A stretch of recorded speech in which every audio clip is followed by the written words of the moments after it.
ಎಲ್ಲರಿಗೂ ನಮಸ್ಕಾರ. ಹಣತೆ ಕಿಚನಿಂದ ಈ ದಿನ ನಾನು ಬೆಂಡೆಕಾಯಿ ಗೊಜ್ಜನ್ನು ಮಾಡ್ತಾಯಿದ್ದೀನಿ. ಬನ್ನಿ ಫ್ರೆಂಡ್ಸ್, ಮಾಡೋದು ನೋಡೋಣ.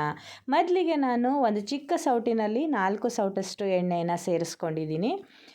ನಾನು 1 kgಯಷ್ಟು ಬೆಂಡೆಕಾಯಿನ ತೆಗೆದುಕೊಂಡು 1 ಇಂಚಷ್ಟು ಉದ್ದವಾಗಿ ಕಟ್ ಮಾಡಿ ಇಟ್ಕೊಂಡಿದ್ದೆ. ಅದನ್ನು ಈಗ ಬಾಣಲಿಗೆ ಸೇರಿಸ್ಕೊಂಡು ಫ್ರೈ ಮಾಡ್ಕೊಳ್ತಾ ಇದ್ದೀನಿ. ಈ ಬೆಂಡೆಕಾಯಿ ಒಂದು 5 ರಿಂದ 6 ನಿಮಿಷಗಳ ಕಾಲ ಬೇಕಾಗುತ್ತೆ ಫ್ರೈ ಆಗೋದಕ್ಕೆ. ಇದನ್ನು ಮೀಡಿಯಮ್ ಫ್ಲೇಮಲ್ಲಿ ಇಟ್ಕೊಂಡು ನಾವು ಫ್ರೈ ಮಾಡ್ಕೋಬೇಕು. ಇವಾಗ ನಾನು ರುಚಿಗೆ ತಕ್ಕಷ್ಟು ಉಪ್ಪನ್ನು ಇವಾಗಲೇ ನಾನು ಸೇರಿಸ್ತಾ ಇದ್ದೀನಿ. ಒಂದು ಅರ್ಧ ಚಮಚದಷ್ಟು ಅರಿಶಿಣದ ಪುಡಿಯನ್ನು ಸಹ ಸೇರಿಸ್ಕೊಂಡು ಈಗ ನಾನು ಫ್ರೈ ಮಾಡ್ಕೊಳ್ತಾ ಇದ್ದೀನಿ.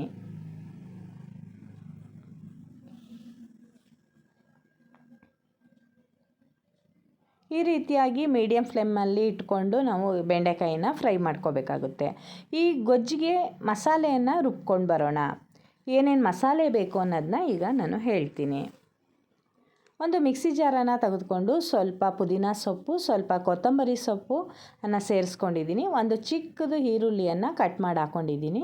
ಒಂದು 4 ರಿಂದ 5 ಹಸಿಮೆಣಸಿಕಾಯಿಗಳನ್ನ ಸೇರಿಸ್ಕೊಂಡಿದ್ದೀನಿ. 1.5 ಇಂಚಷ್ಟು ಶುಂಠಿಯನ್ನು ಸೇರಿಸ್ಕೊಂಡಿದ್ದೀನಿ. ಒಂದು ಕಲ್ಲುವ, 1 ಗೆಡ್ಡೆಯಷ್ಟು ಬೆಳ್ಳುಳ್ಳಿ ಬೇಳೆಗಳನ್ನು ತೆಗೆದುಕೊಂಡಿದ್ದೀನಿ.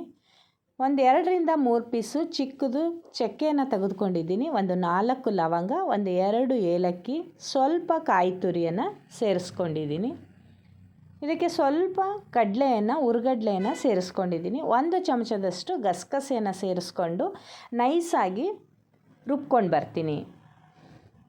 ಈಗ ಫ್ರೈ ಮಾಡಿಟ್ಟಂತಹ ಬೆಂಡೆಕಾಯಿಯನ್ನು ಬೇರೆ ಪಾತ್ರೆಗೆ ಹಾಕ್ಕೊಂಡು ಅದೇ ಬಾಣಲಿಗೆ ಒಂದು 2 ಚಿಕ್ಕ ಸೌಟಲ್ಲಿ ಎಣ್ಣೆಯನ್ನು ಸೇರಿಸ್ಕೊಳ್ತಾ ಇದ್ದೀನಿ. ಎಣ್ಣೆ ಕಾದ್ಮೇಲೆ ಒಂದು ಸ್ವಲ್ಪ ಸಾಸಿವೆನ ಹಾಕ್ಕೊಂಡಿದ್ದೀನಿ. ಸ್ವಲ್ಪ ಜೀರಿಗೆ, ಸ್ವಲ್ಪ ಹಿಂಗನ್ನು ಸೇರಿಸ್ಕೊಂಡಿದ್ದೀನಿ. ಇವಾಗ ಒಂದು 3 ಈರುಳ್ಳಿಯನ್ನು ಚಿಕ್ಕದಾಗಿ ಹೆಚ್ಚಿಟ್ಕೊಂಡಿದ್ದೆ, ಅದನ್ನು ಸಹ ಸೇರಿಸ್ಕೊಂಡು ಫ್ರೈ ಮಾಡ್ಕೊಳ್ತಾ ಇದ್ದೀನಿ. ಒಂದು 2 ನಿಮಿಷಗಳ ಕಾಲ ಫ್ರೈ ಮಾಡಿಕೊಂಡ್ರೆ ಸಾಕು. ಈಗ ನಾನು ಏನು ನೈಸಾಗಿ ರುಬ್ಬಿಟ್ಕೊಂಡಿದ್ನೋ ಮಸಾಲೆನ ಅದನ್ನು ಈ ಈರುಳ್ಳಿ ಮಿಶ್ರಣಕ್ಕೆ ಹಾಕ್ಕೊಂಡು 2 ರಿಂದ 3 ನಿಮಿಷಗಳ ಕಾಲ ನಾನು ಇದನ್ನು ಕುದಿಸ್ಕೊಳ್ಬೇಕಾಗುತ್ತೆ. ಇದಕ್ಕೆ ಸ್ವಲ್ಪ ಮಿಕ್ಸಿ ಜಾರ್ಗೆ ಸ್ವಲ್ಪ ನೀರನ್ನು ಸೇರಿಸ್ಕೊಂಡು ಅದನ್ನು ಸಹ ಇವಾಗ ಇದಕ್ಕೆ ಹಾಕ್ಕೊಂಡು ಮಿಕ್ಸ್ ಮಾಡ್ತಾ ಇದ್ದೀನಿ. ಈ ರೀತಿಯಾಗಿ ಕುದಿಸ್ಕೊಳ್ಬೇಕು. ಇವಾಗ ನಾನು ಇದಕ್ಕೆ ಸ್ವಲ್ಪ ಹುಣಸೆ ರಸವನ್ನು ಸೇರಿಸ್ತಾ ಇದ್ದೀನಿ.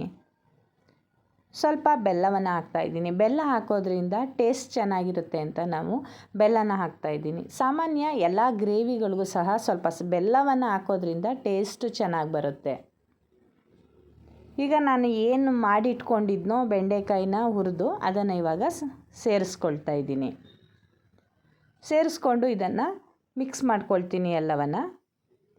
ಈ ಹಂತದಲ್ಲಿ ನಮಗೆ ತೆಳು ಬೇಕಾ ಗೊಜ್ಜು ಅಥವಾ ಗಟ್ಟಿ ಬೇಕು ಅಂತ, ಗಟ್ಟಿ ಬೇಕಾದರೆ ಇಷ್ಟೇ ಸಾಕಾಗುತ್ತೆ.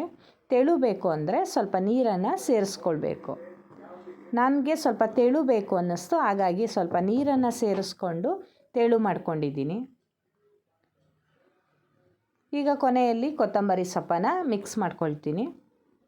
ಈಗ ರೆಡಿ ಆಯಿತು ಬೆಂಡೆಕಾಯಿ ಗೊಜ್ಜು. ಇದು ಚಪಾತಿ, ಪೂರಿ, ದೋಸೆ ಜೊತೆ ತಿನ್ನೋದಕ್ಕೆ ಚೆನ್ನಾಗಿರುತ್ತೆ. ನಿಮಗೂ ಇಷ್ಟ ಆದರೆ ಒಂದು ಸಲ ಮಾಡಿ ನೋಡಿ, ಲೈಕ್ ಮಾಡಿ, ಶೇರ್ ಮಾಡಿ, ಸಬ್ಸ್ಕ್ರೈಬ್ ಮಾಡಿ.